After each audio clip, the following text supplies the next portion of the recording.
this topic is so important is there is just so much information available online and in various other formats on narcissism. Much of it which is excellent, some of it which is inaccurate, some of it is quite biased, and some is actually misinformation. And I think also our view of narcissism has changed enormously, both in terms of theory as well as practice. And what I'm hoping to do is to perhaps give a slightly different dimension of narcissism, which may well not be representative of everything that is online. So, this is an opportunity to expand your knowledge around narcissism, both the origins of narcissism, how it manifests, and how we might work with that. And in a very simple nutshell, my proposition to you today will be that all narcissism, all types of narcissism, are actually predicated or arise as the result of narcissistic injuries in childhood. So one could make the argument most narcissists have experienced some kind of trauma. And rather than react to some of the difficult presentations we see in narcissists, we ought to be mindful that underpinning the way that some narcissistic traits are presented by being empathic and compassionate rather than reactive to some of the presentations we see. So let's have a look what we're going to try and do today. I'd like to explore the underlying dynamics of narcissism and narcissistic injury. And we will look a little bit about what these narcissistic injuries are and why and how they might lead to narcissistic traits. I'd then like to also look at narcissism on a spectrum, ranging from healthy narcissism right the way through to grandiose narcissism, which is often what is seen most frequently online, through to the introverted or the vulnerable narcissist. We're going to look at different narcissistic types. And I want to acknowledge here, we're going to look at a type of narcissism, which is called altruistic narcissism, which is actually something we find amongst people in the helping profession. And I want to spend a tiny bit of time on that because this is also part of your own awareness of our own narcissistic traits. We're all capable and vulnerable to having narcissistic traits. And one of the things we have to be really mindful of in the therapeutic process is that when we feel threatened, when our own narcissism equilibrium is threatened, that we do not react and defend against that.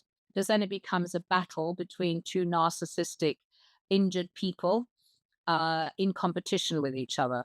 So I'm going to spend a little bit of time on that. So what I'm perhaps proposing is, although I might be highlighting some theory and some sort of practice-based skills, there is also an element today of becoming more aware of your own narcissistic injuries, your own narcissistic traits, and how these might be played out or enacted in the therapeutic space, which can actually create further traumatization to the client. We're going to look at the links between narcissism and early childhood neglect and trauma. And then I'd like to introduce the work of Heinz Kohut, who developed self psychology, and in particular, the three core needs that he identifies that can lead to narcissistic injuries and the development of narcissism. And having explored all of this and given some background and some knowledge about etiology and how narcissism and narcissistic traits emerge, I then spend this afternoon looking at how to work with narcissists and how to become a narcissistic wise practitioner. And that will include not only the knowledge and the awareness, hopefully, that you've accrued today, but also more self knowledge and self awareness to ensure that the therapeutic space is not contaminated by our own narcissistic defenses. So let's have a look at what narcissism is. A lot of theoreticians and clinicians have argued that we are living in a narcissistic epidemic. And it is very much based on an achievement oriented culture. It's lodged in the Western ideals of achievement and self promotion and self achievement being an ultimate goal, and is highly correlated with consumerism. The emphasis is on placing accomplishment over pleasure, and this can sometimes be life denying. So there is an emphasis on not only accomplishing things in terms of success in life, whatever measures they are for success, but more importantly, broadcasting that, which brings us to social media. As some of you know, I've written a book on shame, and we will look today at the role of shame in producing narcissism. In fact, narcissism is a defense, one of the defenses against shame. But it's also being driven by the impact of social media. While there are many, many good aspects and healthy aspects of social media, in excess and in extreme, it can actually lead to narcissistic tendencies and also shaming tendencies. So, for instance, one of the factors in shame is comparison. And if we're constantly comparing ourselves to others, and we're doing that with a global audience, becomes very hard not to occasionally feel that one is less than. So it can be a form of reinforcing that sense of shame and not being as good as others. What that then drives is an emphasis on creating and curating and cultivating our own image to the best presentation we possibly can, which can sometimes be in contrast to how someone really might be feeling or how they really feel about themselves and their value system. So, the use of social media in consistently posting images of self, images of one's achievements, images of examples of what is success, eating in the best restaurants, visiting some of the, the most amazing places in the world where we holiday, etc. The preoccupation becomes with material and physical perfectionism. And it's also really important to recognize that perfectionism is also one of the defenses against shame. So there's a very strong correlation between shame and narcissism. And that's one of the things I really want to focus on today. Um, and one of the dissonant aspects that can happen in social media is that the appearance, the lifestyle, the physical attributes that are emphasized in social media and posts may be very different to reality. And it's always about, attaining some kind of status, even if it's a social media profile. And as I said, it leads to comparison. Now, what can happen is that through shame, through unmet needs from childhood that are still reverberating, can create an empty self. There's a sense of self that isn't cohesive, that's fragmented because of some kind of trauma in childhood. And this empty self needs to be soothed. And often this empty self, I call it the famished self, is so famished, it becomes insatiable. It is constantly looking to be satisfied, whether that's through food, whether that's through consumerism, whether that's through identification with celebrities, or that is in the amount of likes that one gets with the posts that one uploads to social media. It can also create the pursuit of demonstrating one's own personal goodness in terms of being, the perfect or at least the very good human being. And this can lead to virtue signaling. where people might post support and you know, agreement with certain beliefs or values or attitudes, but that may again be in contrast to how they actually feel in their private life. So we see narcissism on a spectrum, as I said, from healthy narcissism to domineering, extrovert, narcissistic traits such as grandiosity, right the way through to the vulnerable narcissist. And what I want to just focus on for the moment is that the core features of narcissism that actually underpin the various narcissistic types that I'm going to go through with you in a moment are antagonism, a sense of self-importance, entitlement, and disagreeableness. And these are the kind of things that we see in the therapeutic space.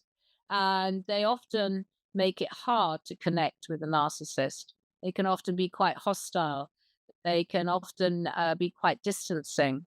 So it's really important that we're aware of these traits and the purpose that these traits have, and not to be seduced into reacting rather than reflecting and responding. And the sense of self importance and entitlement is what distinguishes narcissism from sociopathy and borderline personality. We will look briefly at some of the other factors that we might see that are comorbid with narcissism. And it's really important to be aware that we all have narcissistic traits, and that is part of the human condition. And that means that sometimes the traits that we have do inform and shape the way we relate and the way we think. And so this is not necessarily representative of the grandiosity or the extremes that we see in grandiose narcissists. They are commonplace, and that includes us as therapists. And I suppose one thing I'd like to really emphasize throughout today is, given that narcissistic traits are universal and healthy narcissism is something most people strive for, is given that we also are vulnerable at times to being narcissistic, that it helps us then not to other our clients. One of the problems we see in trauma work and generally in therapeutic work is to take a position where we other the client rather than make the client feel included. Um, the classic example would be the client is the wounded one and the therapist is the healed one. I think that's highly debatable. And certainly in trauma work, what we emphasize through the um, power threat meaning framework and also through trauma informed practice is to equalize the relationship between client and therapist, to see the commonalities rather than just focusing on the difference and avoiding epistemic injustice. I am going to talk about that towards the end of today, but we need to be mindful that we do not replicate the very power dynamics or the ways of relating that were present in childhood that led to narcissistic traits, so that we don't re traumatize. So we have to be mindful of the danger of us becoming traumatizing narcissists, very much in line with what client might have experienced in their early childhood experiences. So let's have a look at the spectrum of narcissism. Now, the healthy narcissism is something that most of us strive for, and again, is part of the human condition. And what healthy narcissism allows for is a degree of empathy towards others and compassion, but it also helps us to be ambitious and confident in our achievements, to feel a sense of healthy pride. And I just want to say very quickly here, we will look at this when we look at the role of shame, is one of the defenses against shame is hubristic pride. where the individual, to defend against shame, presents themselves as being proud. And while there's nothing wrong in healthy pride or what we call authentic pride, hubristic pride, which is excessive pride, is really a defense against shame. And this false sense of pride or excessive pride can again link to grandiosity, it can link to perfectionism, and can be quite counterproductive, not just for the individual who is displaying that, but also people in their orbit. So just be very mindful. Authentic pride is something we would absolutely promote.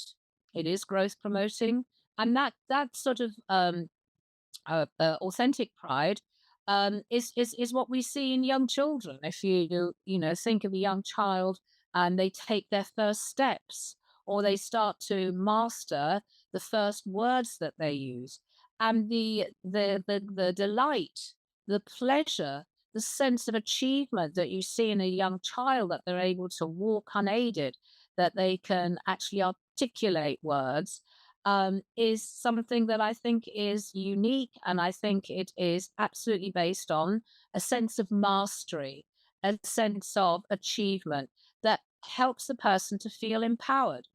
And we would never deny that to children, and we shouldn't deny that to ourselves in healthy narcissism.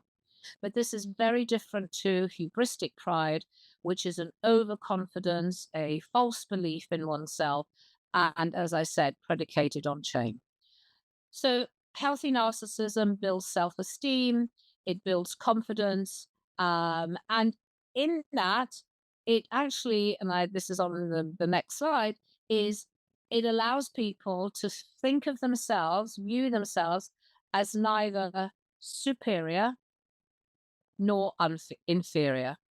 And being so self accepting of the self allows them to be able to give and to receive and to interact and relate to people in a really positive way. Now, in extreme narcissism, sometimes this is called clinical narcissism, people are much more manipulative.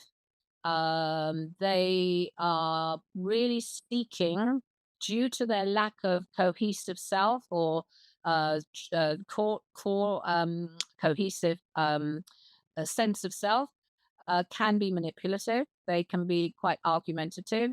And one of the things I want to keep emphasizing today, some of the argumentativeness, the hostility, the disagreeableness that we see in narcissists, especially grandiose narcissists, are unconsciously, subconsciously keeping people at bay. Most of us find it difficult to be around people who are grandiose, who are constantly adversarial, constantly in competition. So people tend to be wary around them, often don't get that close. And of course, this is a fantastic defense, because if you can keep people at bay and they don't get close to you, the shame that I'm going to argue underpins narcissism will never be exposed. You only ever get a surface view of the person, of what they're curating, what they're presenting to the world. You're never able to get close enough to see their vulnerability, to see their lack of self belief, their lack of confidence, etc. So I wanted to really bear in mind hostility, adversarial behavior, being argumentative and disagreeable, acts as a very effective defense against people getting too close, and then discovering the vulnerability that they are desperately, desperately trying to hide. And we have to remember that as practitioners. So, no matter how difficult, let's say, our narcissistic clients may appear to be, we need to be aware that it has several purposes. It's a way of avoiding the feeling of shame, and it's also a way of keeping distance. And what sounds like counterintuitive, they are constantly seeking approval. But the mechanism that they use often has the opposite effect, especially in the grandiose narcissist. Um, So maybe approval seeking is not really the main underlying thing. They're looking for admiration. And again, this admiration is always done from a distance. That admiration is, reflecting something back to the person, but based on a rather superficial, surface presentation of the profile that they're presenting to the world. And actually, many extreme narcissists suffer from quite fluctuating self esteem, but they don't necessarily show that. They certainly don't express that. And they do everything they can to avoid that being exposed. So, probably the narcissist that most people will be aware of and have read about and probably researched online is what is called the grandiose narcissist. And this narcissist is very thick skinned. They don't seem to fear to show that they're affected by people's reaction to them. They actually sometimes don't mind not being liked. They don't mind having posts uploaded onto social media in which they are criticized, in which they are somehow or other dismissed. And there's an interesting phenomenon amongst some narcissists, I think, grandiose narcissists particularly, and that is, and I think it's quite a clever strategy. They welcome any kind of attention. So the narcissist who really is entirely approval seeking would only ever be fully satisfied in receiving likes, is receiving positive responses to their public profile. But I think the grandiose narcissist is so desperate for attention that they're equally happy to receive negative feedback and negative comments about themselves, and often subconsciously create that dynamic, by maybe posting quite sort of controversial or sort of um, provocative comments because they'll get feedback. So, what the grandiose narcissist is able to achieve in being thick skinned is they have 100% attention. They get attention not just from the people who like them and like their beliefs and agree with them, but they also get 100% attention from people who don't like them. And can you see how powerful that is? And that really satisfies this need for being seen, not just admiration, but being seen, being attended to. And that makes them feel powerful. They're often quite oblivious, as I said, to negative comments and will court them. But they're often also very arrogant and can be exploitative. And I've got a list of other traits which I'll share shortly. And what is interesting, the grandiose narcissist who perhaps receives negative comments or negative posts and responses to their post, they will often appear not to be affected by them and certainly wouldn't express that. And if they were to, would actually sort of place that in these people are envious of me. So rather than having a point, rather than taking on board perhaps the slightly more negative feedback, it's relegated to these people are envious of me. So therefore, again, you just relegate that into these are not important at all. And what I'm going to propose later on is actually this other people are envious of me is maybe a projection, that they may have a deep sense of envy, which is linked to shame, which they're never able to express and never able to have exposed. So it becomes easier to project envy onto others when this may well be something they have and hold within themselves. Now, we then have the vulnerable, sometimes called hypersensitive narcissist. I call it a traumatized narcissist. And this narcissist is very different to the grandiose narcissist. They're more sensitive, they're more shy. They would be mortified if they were to get negative feedback online on social media. So that they're much more thin skinned. They're inhibited. They often show their vulnerability often in terms of their mental health status. They can be absolutely shame ridden.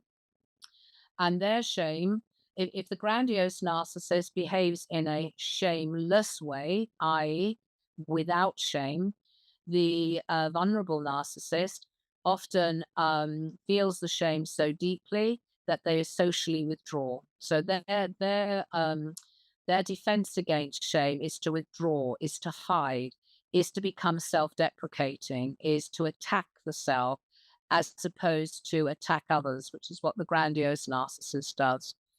They are much more hypervigilant, very self-inhibited, can be very fragile in their sense of self and their self-esteem. Shaw and Molland talk about the traumatized narcissist. And again, this is an extreme form of narcissism where they withdraw into these empty spaces, the self that's never fully formed. And I'll talk more about that later. I just wanted to mention one other aspect of narcissism, and this is echoism. And this is something that we see both outside and inside the therapeutic space, where people focus, they're always other focused. So focused on other people. What are they doing? What have they achieved? What are their beliefs? How do they feel? And they focus on others at the expense of their own needs. They very rarely feel special, and they often it's associated with depression and low self-esteem and high levels of anxiety. And where we see this echoism in the therapeutic space is they often echo back to us what we have said. So you may make an interpretation or a reflection to the client, and the client will agree with that wholeheartedly, almost enthusiastically, because they want the therapist's approval. They want to cleave themselves to the therapist and have that same belief without necessarily having processed it and really believing it. So they echo back. And we see this in some of the online communities, which end up being echo chambers, where everybody echoes back to each other their particular uniqueness or specialness or whatever, and feel very, very threatened when anything attempts to penetrate the echoism, the echo chamber in which that occurs. They're often not able to manage that. Now, I'm really mindful. There are some questions in the Q&A, so I'm just going to look at those to see if I can add to anything. So I won't say people's names because they may not want to make them public. So my answer to this is can people move around the spectrum of narcissism and exhibit traits of multiple types of narcissism? Yes, they can. Often what we do, there are four main types of narcissists that most people are categorized into. But alongside that, there may be other types that can coexist. So they can definitely coexist. But I think it's unlikely to move and shift, segue between being grandiose and being a vulnerable narcissist. That's probably less likely. But the grandiosity that we see in the vulnerable narcissist is there, or the sense of entitlement's there. It's just manifested very differently. So I think it's less likely between the four main types that I'm going to describe in a moment, but I think it can certainly coexist with some of the other types that I will talk about. And somebody says, would you say that someone who is a preacher could be a narcissist? This is a really good question, and I appreciate that. And you're jumping ahead of me here, which is great. The person who asked this question, and that is there's a type of narcissism called altruistic narcissism or communal narcissism. And this is highly, highly correlated with people in the helping profession, so our own profession, but also highly correlated with faith leaders and cult leaders. And it can also, there is evidence that it's correlated with political parties. So, absolutely, someone who is a preacher is very likely to have some narcissistic traits, and some of them not particularly nice ones. And just to add to that, the charity that I'm a trustee of here in the UK, One in Four, that specializes in childhood sexual abuse. I've written a couple of books for them, and one of them is called The Spirit Within, which actually looks at child sexual abuse and adult abuse in faith communities. And when I did the research for that, I found that all faiths, both the big faiths and the smaller ones, all have examples of child sexual abuse. And what is very interesting, that many of the people I interviewed, people who were faith leaders, often did suffer from shame and found solace and status and power in cleaving themselves to a religious community or faith community, and in that were more vulnerable to misuse that. But if the person who asked this question can bear with me, I will talk in a lot of more depth when I come to the slide on altruistic narcissism. Um, and then the other question alongside that is, can narcissism ever be cured, or is it something that they live with and are aware of? So again, really good question. I'm not sure anything can be cured that we come across in mental health. I think we can manage it. We can increase our awareness of it. There are many narcissists who are not aware that they're narcissists at all. And so not everyone is aware of their narcissistic traits. And what, of course, is interesting is that they're quite grandiose, and someone, maybe a family member or a work colleague or an adult child points out, actually, there are some narcissistic traits there, often will be dismissive of that and defend against that. So I think for me, I don't use cure in any of the work that I do, really. I look at it more in terms of managing it so that we can moderate, we can modify, we constantly adapt and recalibrate in order to manage our narcissistic traits. And this is something that's really important for us to do as therapists. Um, and then somebody asked, uh, so somebody else has asked a very similar question, and I will cover this in answer to the question. I will cover this. Speak about narcissists using therapeutic methods to pretend to heal, and the abuse of therapy language, and then gaslight and manipulate others. Um, yes, I'm absolutely going to cover that, and I do think, and I hope that people will find this useful as a form of self-awareness, and an acceptance of our own particular narcissistic traits, and that we need to be mindful of those, we need to moderate those, and absolutely ensure that we don't. So I'll be talking quite a lot about that this afternoon. So please bear with me on that. And then another question, is altruistic narcissism similar to communal narcissism? Absolutely it is. And people will use slightly different terminology. So I'm using altruistic, but yes, communal is what it's also being defined as. Um, and then can echoism perhaps be a neurodiverse of connecting with others? As a therapist has the right way to present in the world, and the neurodiverse copies this with social rules of the neurotypical world. I think this is such an important question and a really important point. I will talk about this a little bit more.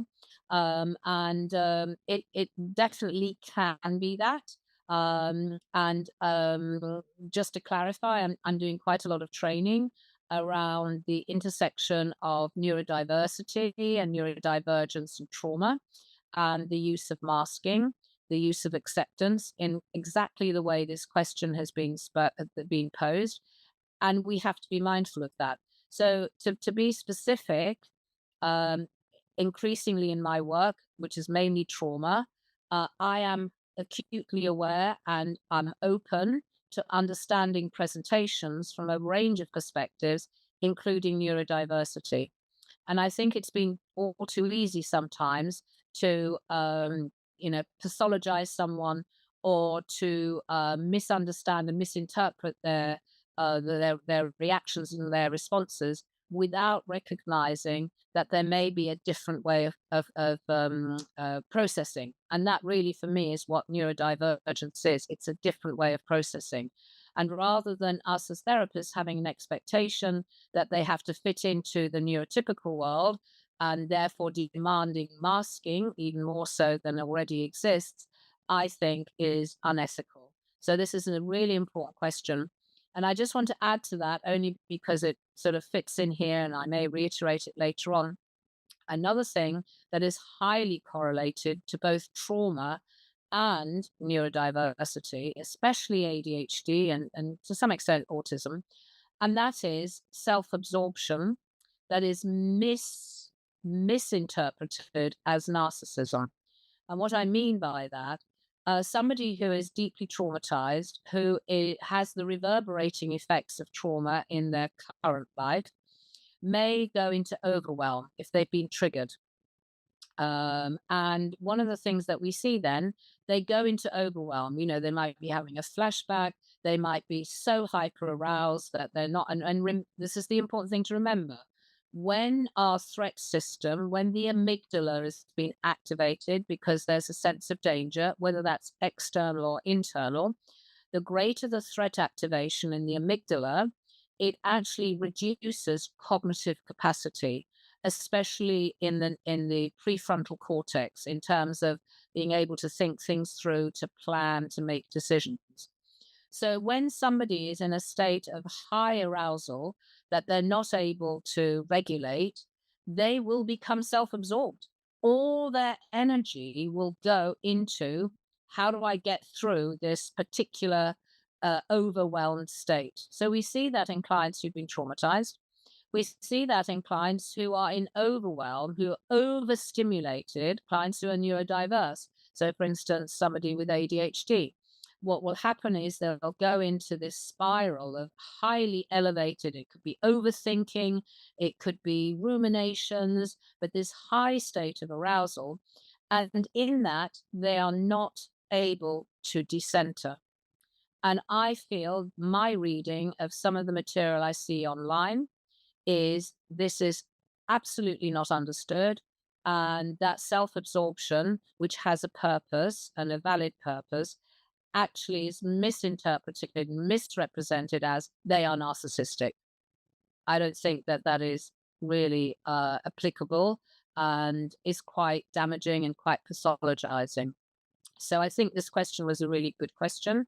And the person in echoism may be responding back to the therapist because they want to, copy the social rules. And I think as therapists, we have to be really aware of that.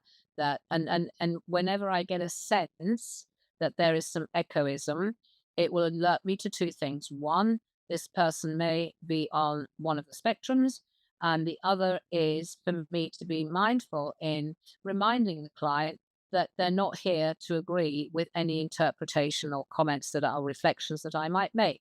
What I'm trying to encourage is empowerment and enabling them to feel comfortable to give voice to their lived experience rather than me dictating that. And then another question that's just come in: what type of narcissistic clients are more likely to attend therapy? Well, I'm not really expecting any phone call soon from some of the grandiose narcissists. I'm not going to mention them because I don't want to offend anyone, but some of the grandiose narcissists that we see on our political stage. So the chances of a grandiose narcissist coming into therapy would be slim unless they are forced to as a result of a court order or enormous amount of pressure is being put on them by family or friends or colleagues. So we're less likely to see the grandiose narcissist. We're also less likely to see the malignant narcissist that I'm going to talk about in a moment, because they tend not to enter therapy. We may see them, however, in a forensic setting. And again, I'll explain that shortly. The one we're most likely to see is probably the vulnerable stroke traumatized narcissist, because they will be experiencing a whole range of other mental health presentations that they're aware of and they are able to express, which the grandiose and the malignant wouldn't. So we're more likely to see them. And in terms of will we see the altruistic narcissist in the therapeutic process? Probably not, because their grandiosity is, I'm so amazing. Why would I need to be in therapy? I am the most caring, kind, loving person. I'm the best therapist there is. I'm the best listener there is. Why on earth would I need to sit opposite a therapist who probably isn't anywhere near as wise or clever or smart or skillful as I am? So I hope that answers that question. Okay, so let's just go back to. Oops, sorry. I didn't mean to do that. I'll go back to share screen. Apologies. So, some excellent questions there. Thank you. All right. So, let's have a quick look at healthy narcissism. We all need to feel good about ourselves. And I believe that there's an existential need to be seen.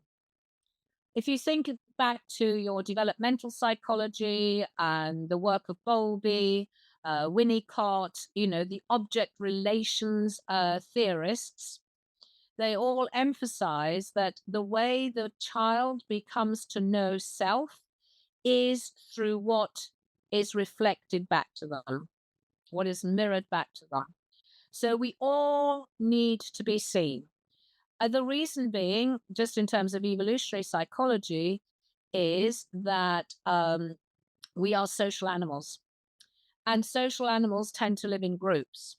And so it's really important for us to learn about ourselves, and also and in terms of our own identity, but also our likelihood of being accepted is going to be predicated on how people view us and how we then view ourselves and how to behave in a social environment and setting. So we have an existential need to be seen. And we know this because out of the many different childhood abuses, whether that's neglect, emotional abuse, sexual abuse, or physical abuse, one of the most damaging that is less commonly talked about is actually completely ignoring the child altogether, not speaking to the child for days or weeks or sometimes months on end.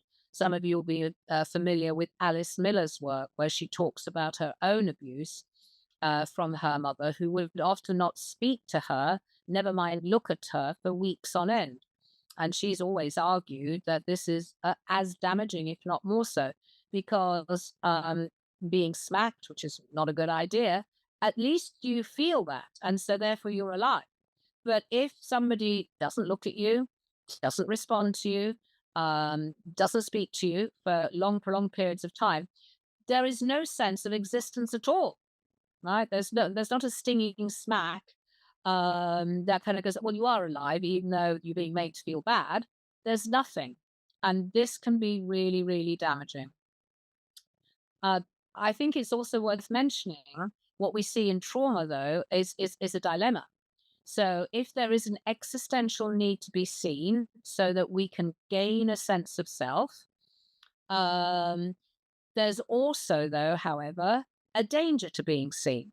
So we need to be seen, but the problem is in being seen, it makes us vulnerable potentially to a predator. It makes us vulnerable to being hurt or harmed. So one of the things that we see in young children, which is often an alert, there may be an attachment, sort of issue, is children who engage in what we call approach and avoid behavior. They approach the parent and then they have to retreat and avoid the parent because they're not sure how they're going to be received. And in my work, I see a lot of clients who approach and avoid, approach and avoid. And I think it's really helpful to understand that approach, avoid behavior in terms of fear, that being seen, being too close, renders them vulnerable to being harmed. It also renders them vulnerable to being shamed. So when I'm working with a client, I'm just giving you a skill here. When you're working with a client and you've been quite connected and done a really good piece of work, and what happens is all of a sudden seemingly random, the client suddenly becomes hostile, or the client retreats, starts to miss sessions, maybe becomes very obdurate, maybe becomes quite adversarial or hostile. And I think it's really important to try and check what might have prompted that. So, what I often say to a client in that situation, if it's happening in session, is to say something along the lines of, "There's been a real energetic shift in this space. I'm wondering whether you're aware of that." And you might then, the client might say yes, or no. You say, "I just noticed that there was quite a symbiotic connection, and that seems to have dissipated. That seems to have disappeared. And I wonder what might have been going on that could have spiked that." So I try to do a little bit of rewind. What were we talking about before that happened? Are they aware of that? A difference in how they felt and then responded. And what I often see is when we're doing work on shame. So the client is engaging in the work on shame, but then another layer of shame might suddenly emerge in the client that they're not ready to expose or have exposed, so they need to retreat. Yeah. So approach, I want to be close, and yet I also have to protect myself and I have to defend myself. And if that's the case, then you just leave that for the moment. Don't keep asking them to go into that space because they're not ready. Do some regulation work and come to that at a later point, because shame is very, very layered. And it's not just a simple, singular concept. There are many layers of shame, and clients can only go so far as they're able to when they are ready. So, in healthy narcissism, the argument is, and this comes from, and I shall say the person again, is Heinz Kohut's work. So, you've seen it, it'll be on the slide later on. And Heinz Kohut developed self psychology. And for those who are not familiar with his work, I highly recommend maybe taking a look at that, because he has some really interesting ideas, not just about narcissism, but also about shame.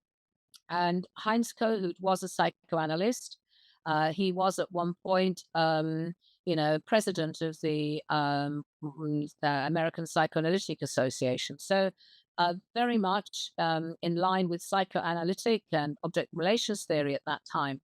But what he felt, like any, I think, robust clinician and researcher, is he felt that the way that narcissism was being conceptualized by Freud and people like Thunberg was actually not really appreciative of the kind of parenting that children were experiencing in the 1950s and 60s. He felt that they were missing something in being lodged in, traditional psychoanalytic thinking. And what he was referring to there, the way children were brought up in the 1940s and 50s with Spock and Truby King, was very different to perhaps parenting that was, prevalent in the early 1900s. And he felt that children were not having their needs met to the same extent, and that was causing some of the narcissistic traits he was seeing in the therapeutic process. So he felt that there needed to be some additional um, thinking and conceptualization to really understand the changes in parenting practices. Hence his development of self psychology. He never relinquished hit the psychoanalytic tradition. He incorporated that, he retained that, should I say, but he incorporated this self psychology thinking. And I mean, to put it into very basic terms, you could argue he humanized the narcissist. And this resonates with me, because this is what I've been endeavoring to do in some of my training, is to see the human in the narcissist rather than vilifying him. My sense is, certainly of what I see here in the UK and speaking to colleagues and what's online, is narcissists are pathologized, they are vilified, And, at the moment, it seems to me, we've moved from borderline personality disorder being the most awful thing, and people being very pejorative about it, that we are now doing that with anybody who has narcissistic traits. I'm not sure that's helpful. I think we need to have a deeper understanding of what leads to narcissism rather than, in the same way as borderline personality has been very pejorative and I think very damaging in terms of how we work with clients with that presentation. And as some of you may well know, that there are many clinicians, trauma therapists. I'm thinking of Janina Fisher, etc., myself included, who argue that borderline personality disorders should actually be declassified from the personality disorders and reclassified under the attachment disorders, perhaps traumatic attachment or something along those lines.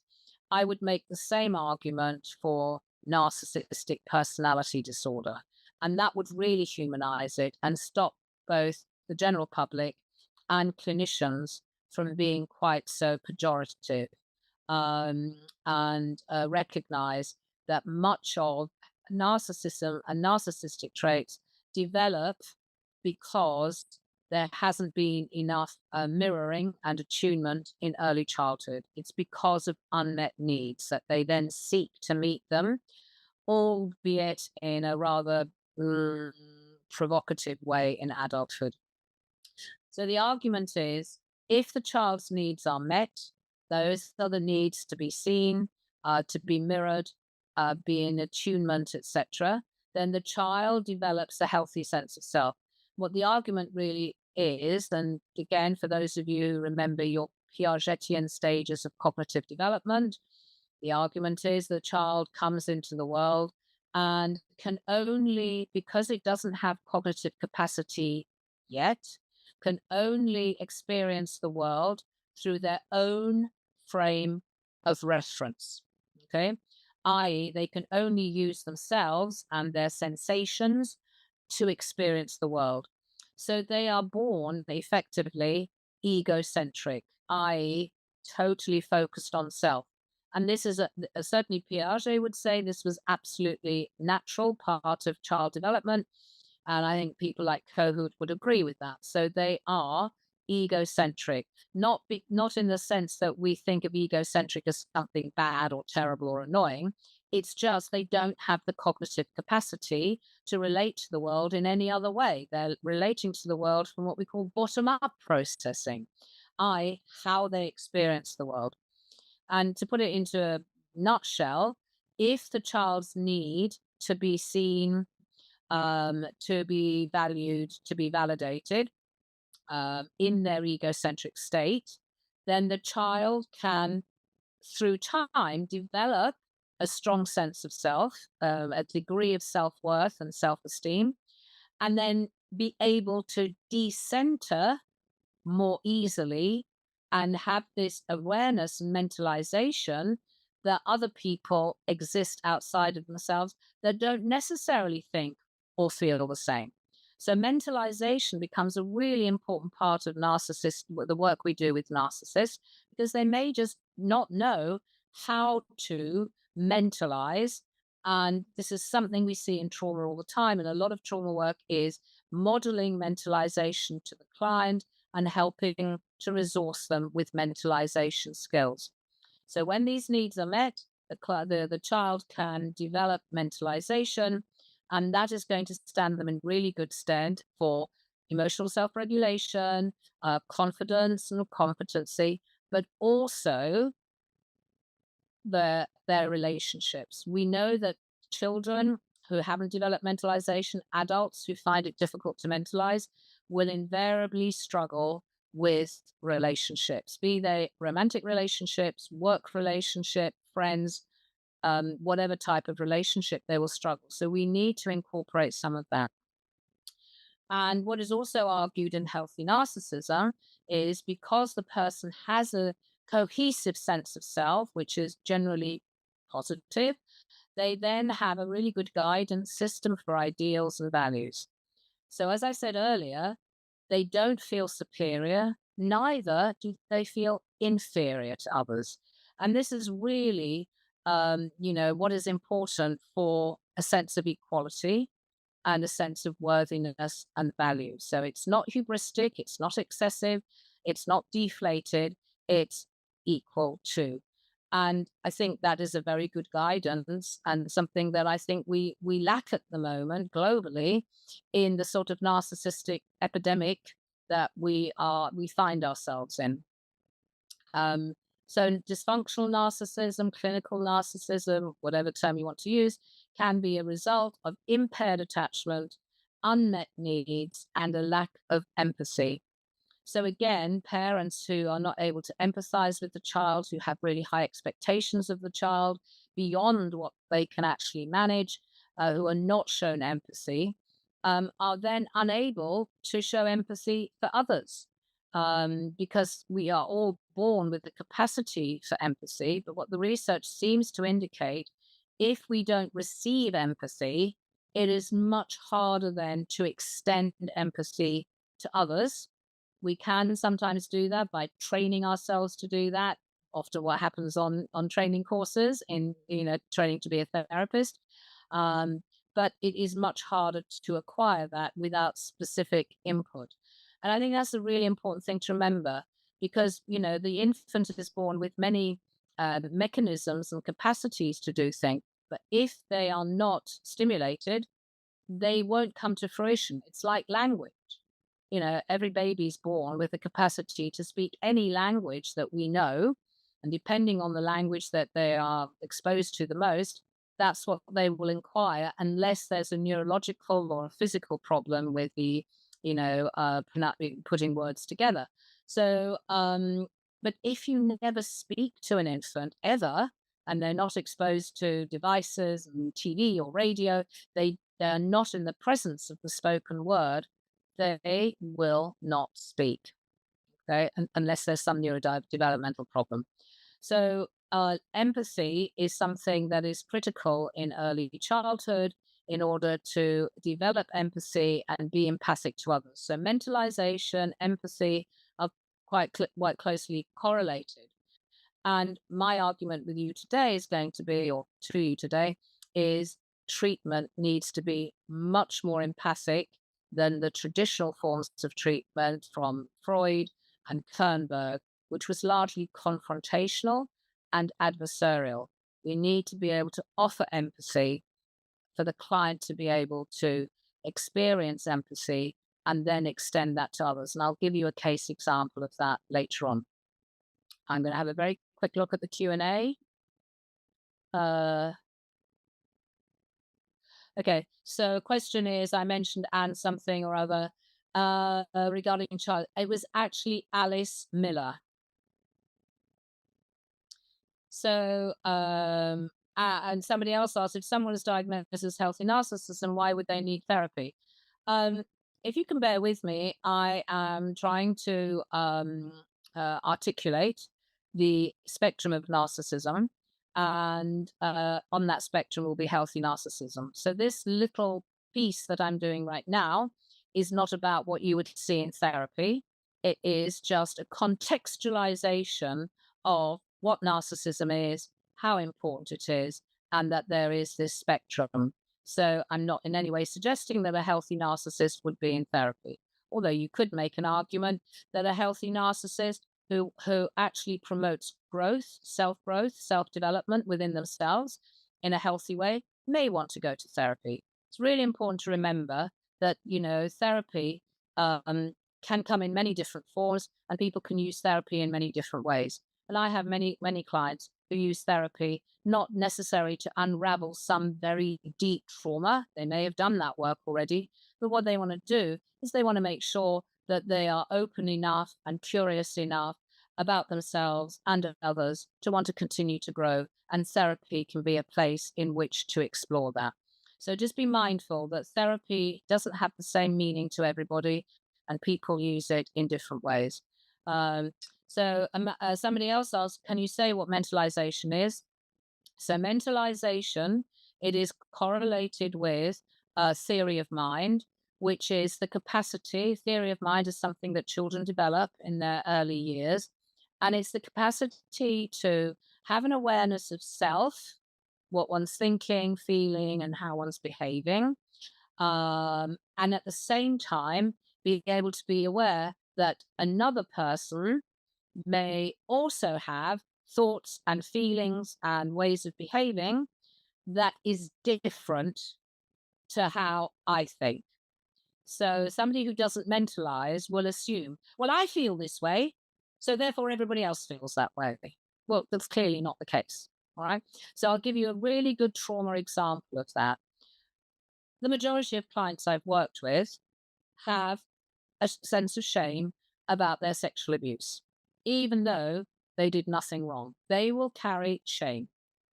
So often they are too vulnerable and too scared to disclose that they have a history of sexual abuse because they believe, because they feel so ashamed about their abuse, that other people who hear that they've been abused will also shame them.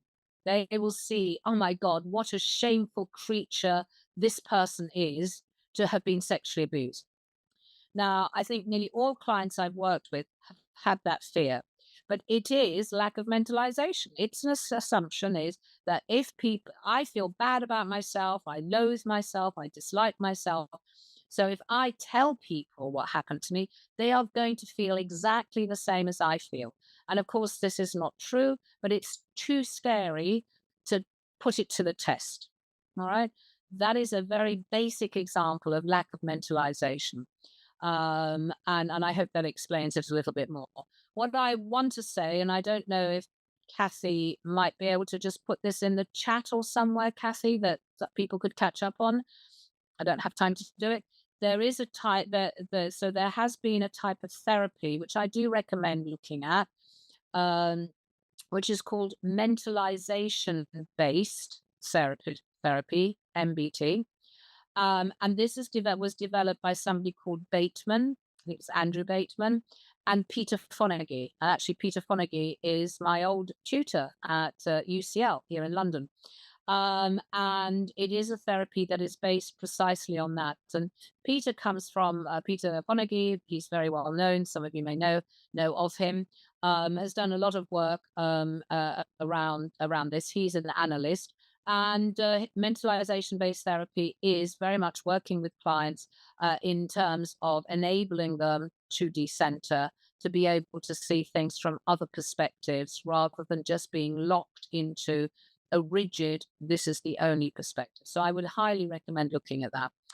And then somebody else says, I do like seeing narcissism not as being evil as many people seem to think.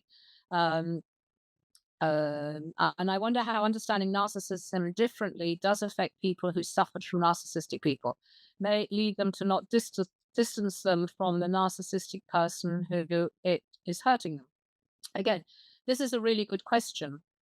And it's like all the work I do in trauma. So, I tend to work with people who have a history of child sexual abuse or sexual violence and also domestic abuse. And I think when working with people, my starting point is to identify harm that's been done, to acknowledge that harm has been done, to legitimize that harm has been done, and then to work towards beginning to heal from that. However, I do think it is also important in that healing process towards the end, when there's much greater stabilization, there is a reclaimed sense of self. They've been able to reclaim their sense of self. They've been able to reduce the distortion of reality that they experience. That it is worth then checking any new meaning that's been made. So those of you who are aware of the phased model, phased-oriented model of therapy for healing trauma, we do this in phases. And part of that work is meaning. And so an individual will have a sense of meaning as to why something happened to them. So invariably, I was sexually abused because I was bad. Yeah. Not the parent or the person or the sibling who abused me is bad. I was bad, right? That's a very typical way, age appropriate developmental way of thinking. And then they get caught up in I am bad because the meaning they made at that time is very, appropriate for the cognitive capacity that they had then. But meaning can change over time. So, in the acquiring new meaning, in making sense of their experience with a more adult, healed way of looking at it, allows them then to look at the people who have harmed them, who were narcissistic. And they may have a different perspective, and it may be that they will definitely not want anything to do with them ever again, and other times they might actually recognize that that narcissistic behavior is in part as a result of that person's own trauma history. Where I think we can go awry is if we try to impose looking at from the other person's perspective, not acknowledging that harm was done and working through that harm was done, but maybe forgiving that person prematurely. Okay. I think forgiveness can be highly valuable for some people, but it's very, very personal. And I personally feel I have no right to tell someone they should or they shouldn't forgive. That is not in my remit at all. I support people in whatever they wish to do. But doing forgiveness prematurely before harm has been recognized and before that's been worked through, I think impairs the healing process. So I hope I've kind of explained that a little bit. How can you protect yourself from a narcissistic person? If you can bear with me, that will emerge. I'm not going to give you a checklist. I'm not going to say do A, B, C, and D, because it's not as simple as that. I'm hoping in the process of what I'm delivering today that you will get a sense of how to protect yourself. The simplest answer is to be aware. Okay. What are the long term do you think it's possible to develop emotional empathy from scratch in therapy or outside therapy with the right relational support? Good question. I think it is possible, but it is not easy. So I'm going to give you a quick client example, which I was going to give later on, but it seems prudent to do that now. And that is you can develop empathy within the right relational situation and support. So, the example I want to use is a client of mine who had some very abusive experiences in childhood, who also suffered, he was an older gentleman, so suffered from quite deeply set internalized homophobia. He was a gay man, but he hated and loathed himself and felt ashamed of being gay, and found it really, really difficult to have any empathy whatsoever. And I'm just going to give you a little demonstration here. So he would say to, and also he'd had quite a long, prolonged history of substance misuse, which is very, very common form of self medication as a protection against shame. So he would say to me, unfortunately, you might recognize this by the end of today. I don't have a poker face, right? I'd be very bad at playing poker. And so he would, talk to me and express things that had happened to him. And I would show an empathic face, I believe, genuinely empathic face. And he would say to me, don't look at me like that. I hate it when you look at me like that. I can't stand it. And we explored that a little bit. And I absolutely took on board that it was excruciatingly painful for him to be in the presence of an empathic gaze. He'd never experienced that before. He didn't know what empathy was. His argument was, because I'd said to him, well, how does that face feel? What do you think that face is showing you? And he said, pity. And I don't need your pity. So again, we come back into shame. So we had to collaborate on this in terms of how to manage it. I said to him, I'm not able, sadly, from your point of view at least, I'm not able to not feel any empathy at all. That's not something I can do. I think when I hear what you've experienced, it elicits empathy. And I think Empathy is actually really important here. What I can do, and I'm happy to do, is to moderate the degree to which I express that, either both verbally and in my face. And we had to keep monitoring that because I didn't always get it right and I'd forget sometimes and I'd be too empathic. It took 2 years of work, quite meticulous work, before he was able to accept the empathy that I was showing him. And as a result of that, once he was able to accept that empathy and not find it excruciatingly painful, he was actually able to feel empathy and compassion for himself. So yes, you can. You can learn it if you're going on a psychotherapeutic course, of course, but you can also learn it in a relational support. But it can be quite hard. And I just briefly want to say a couple of other things on empathy. And you were quite right. The person who posed this question, the person said emotional empathy. Be very mindful. There are different types of empathy, and emotional empathy, called affective empathy, is very different to cognitive empathy. And having been an academic for 35 years, training many, many students in psychology and psychotherapy over many years, one of the common things that I often discuss with students is your please monitor and be mindful.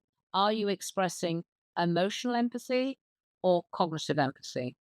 And cognitive empathy is empathy where the person knows the right thing to say, knows the right words to use, and uses them very skillfully.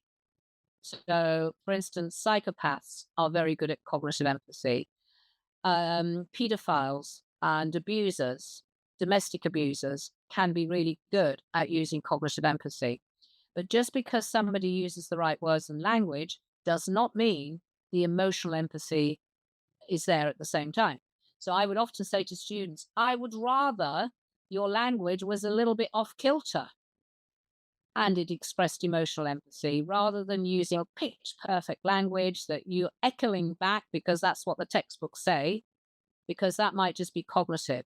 So going back to the altruistic narcissist question that we had earlier on, and we will look at this later on, is people can be very skilled at using the right language. This is altruistic narcissistic therapists, but may not have any accompanying feeling whatsoever. And remember, people who want to abuse need to be skillful in terms of charming, disarming, using empathic language in order to get their victims. Right? If they behave in too odd a way or too cruel way right from the off, they're not going to have their victims. So it's a real skill that's developed. And there's been a big debate, that psychopaths don't have empathy, which is true. They don't have emotional empathy, but they have oodles of, as do narcissists, cognitive empathy. And then the other argument used to be that autistic children, people with autism, don't have empathy. And this is absolutely not the case. They do have empathy.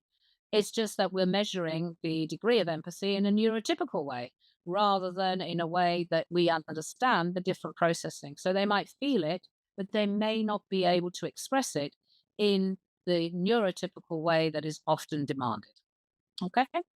What are the long term disadvantages of being a narcissist? Well, you can end up being pretty lonely. Okay. So it'll be hard to have successful relationships. You'll have very splintered relationships, very, sort of provocative relationships, etc. And people wanting to distance themselves from you. Now, obviously, if you are a grandiose narcissist and you're CEO of a company and you have people relying on you, they will pay homage to the individual. The narcissist, they will tolerate that because they have to. It's their boss and they have a job, but they don't necessarily want to be in relationship to them. Now, for many people, facing a rather lonely, detached, a disconnected life may feel rather uncomfortable.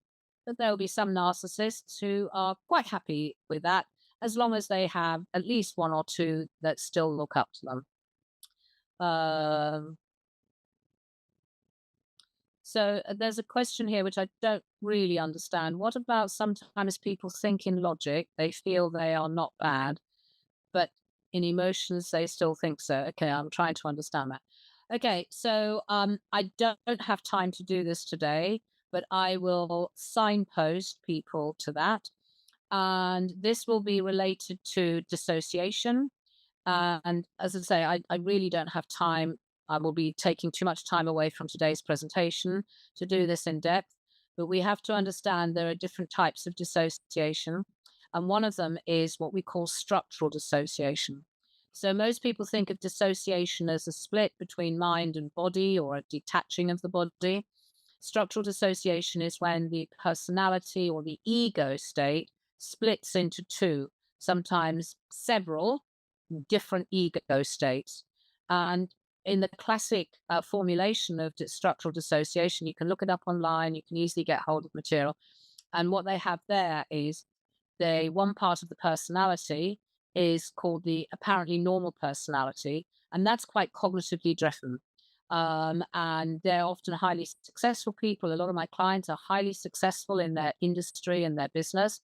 Um, and when you ask them about trauma, what are you talking about? There is no trauma. They often tell you they had the most amazing childhood.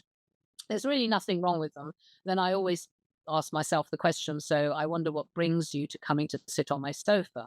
And what we discover is the apparently normal personality is highly cognitive, is driven by cognition and thinking through processes. And this is in contrast to the other half of the split, which is the emotional personality. And this part of the personality is actually consumed with trauma. It's subsumed under trauma and is highly emotional. And the split can sometimes be so great that actually the person is not able to even recognize that split. So these highly successful people that I often work with, their personal relationships are usually pretty poor, and they don't quite understand why. And the split can be so great that they're often not aware of the emotional part. So I'll give you an example of a very, very well known actor here in the UK who would sit on my sofa and be, incredibly biddable and cognitive and logical and analytical, and then would switch right into what I call a younger part of the personality, this emotional personality, where she would either be crying hysterically or raging and swearing in a way that was very, counter to how she would be in her other state. And that split can get bigger and bigger if it's not integrated. But I mean, there's so much more I could say, but I'm conscious of time. Um, so yeah, somebody says not suggesting forgiveness, but can encourage client to think about where the narcissistic person's behaviors come out. I think I've answered that question. I haven't said necessarily that that they have to forgive. I just use forgiveness as an example of what can happen in some therapeutic modalities, where in understanding them, then being able to forgive them. And I just mentioned that as an example rather than an emphasis on that. But yes, but I would just say to the person who's asked this question is I don't think it's appropriate for us to in any way impose or dictate or suggest that they have to understand the person's behavior and where it's coming from. That is only something that they can choose to do. I think if they feel that that's what they have to do, even if it's unspoken on the therapist's part, you are imposing a value system onto someone else that is not appropriate. We shouldn't be holding that degree of power over our clients. I believe one needs to first be able to feel self-compassion to then be able to feel empathy. Absolutely. I think I've said that. Do you think educating people who suffer harm at the hands of narcissistic parents about their parents' personality structure and limitations can be helpful? Um, well, I think I've answered that question too. Of course, it can help people to understand the motivations and the context in why their parents might be narcissistic. Of course, that can be helpful. I wouldn't disagree with that at all. I am not sure that that is the best time to do that at the beginning of therapy. I think they need to work through their own experience of being harmed so that they can have the compassion for themselves that can actually then allow them to have the engage in understanding why this might be happening. And I tell you the reason why. As a child, when you are being traumatized or something's happening to you do not have the cognitive capacity to say, oh, maybe mummy's being mean to me because somebody was mean to her. The child doesn't have the cognitive capacity to do that. And so I think part of therapy is a sort of restorative developmental process of going back to how it felt for the child, being able to work with that because of their actual experience without putting a cognitive, component to it, so that they feel heard, that they feel understood, they can give voice, they can express all the feelings they haven't been able to express. For them then to, once they have healed, they feel stronger, they feel more cohesive, then they can start to decenter even further and look at that. Okay. Um, so then another question, is it possible that someone reacts kind of allergic to someone using cognitive empathy without emotional empathy because he was raised by an altruistic narcissist? It's absolutely common. And I think what's really helpful, people I've spoken to over the years who were raised by a narcissist or an altruistic narcissist, they often have an antenna for that in adulthood, not always accurate, but it's almost like a neuroception that they can pick it up, they can sense it when other people around them may be not able to see that at all. So they certainly will be more sensitized to that. Now, some will gravitate towards that kind of narcissist because it's familiar and they feel they know how to handle it. And others will be allergic, to use your word, to it and will avoid them. But where the complication can occur, and I was giving a training at the weekend, and somebody came up to me and said that there was a situation in their workplace where the boss was incredibly narcissistic, and nobody else could see it other than the person that came to speak to me.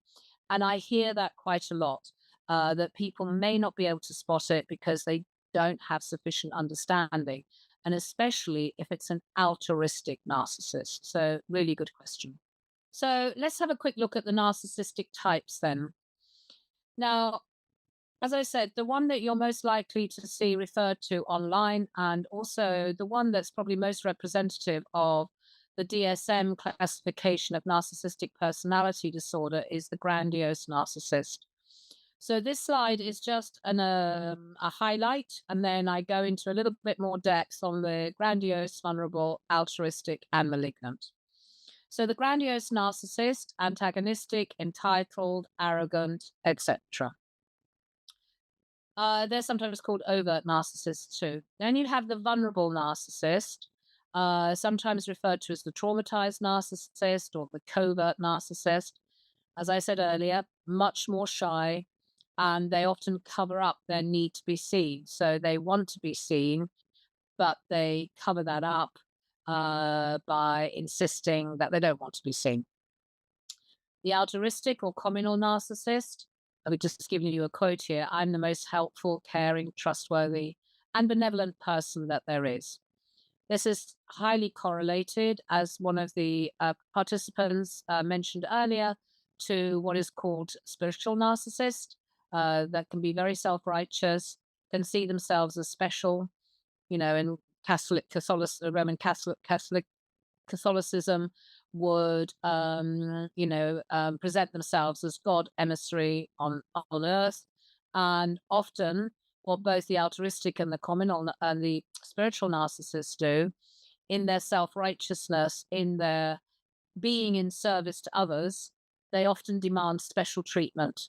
And what I found in my work on sexual abuse in faith communities is they would often, the priests would often say, um, because I'm in such service to others, I've made so many sacrifices in my life for my flock, my congregation, that if I do behave inappropriately at times, I ought to be given special dispensation.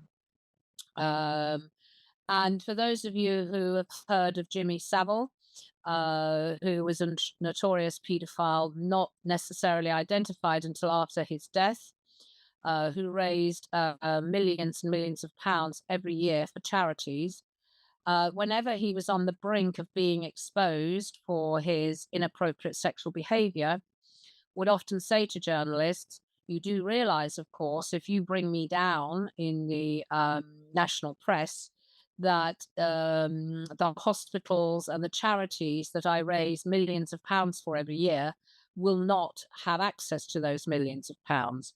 And so, effectively saying, I do such good for the community that that the press should turn a blind eye to the peccadillos, the predilection that he engaged in.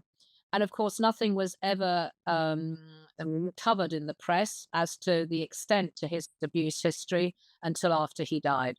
So I'm sure there are lots of other examples. That just happens to be a UK example. And then the other one that is part of the top four is the malignant narcissist. Now, this narcissist is often very callous, sadistic, and is part of what we call the dark triad of personality, which is narcissism, Machiavellianism, and psychopathy. And don't worry too much if you didn't get those words. They'll be on a slide in about 3 or 4 slides time. So the first five, or really the first four, grandiose, vulnerable, altruistic, and malignant, are the ones that are most commonly recognized and discussed in the literature. But then there are others, such as the digital narcissist. Now, these aren't clinical labels. They are just, anecdotal um, labels that we use to identify these particular groups. So we have the digital narcissist who spends all their time curating their images, engage in self-promotion, appear to be pro-social, that they're just sharing it because other people want to see it. But there may be some other motivations behind that, and they can certainly engage in virtue signaling. You then have the collective narcissist, and this again is on the increase. We're identifying more and more groups of this, where there's an exaggerated greatness of one's group, one's tribe that one belongs to.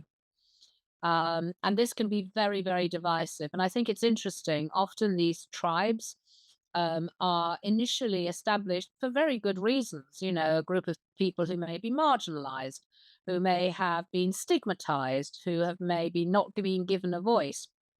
And they obviously bond and collect together and become part of a tribe, part of a community, often an online community. And this is fantastic because it supports each other, especially when they've been at the receiving end of discrimination. But what can sometimes happen is that maybe some of the leaders in the group, they may contain some altruistic narcissists who then use this to make out their group is greater than any other community group, any other group that may have a different view, that may come from a slightly different angle.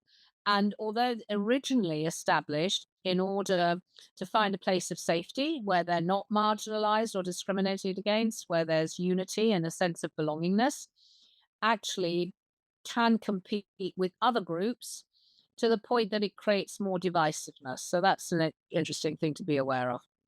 You then have cerebral narcissists, and this is a narcissist who derives all their narcissistic fuel or energy from their intelligence or their academic achievements. So something that obviously is very prevalent in the academic world that I've been in for a very long time. You then have the somatic narcissist, and this is the narcissist who derives all their fuel, narcissistic fuel and energy from the way they look, their appearance, their physique, their physical prowess, or their sexual prowess. So the whole emphasis is on how they look, and they will promote that at all opportunities. And then you have the inverted narcissist, who is a codependent who caters to a narcissist. And again, we can, and I'm not going to say anything specific here, but we can see how a codependent or inverted narcissist often attach themselves to well-established, grandiose narcissists, and they bathe in the glory and the admiration that the narcissist they're attached to gains. So sort of rubs off on them, and we can see that in relationships sometimes.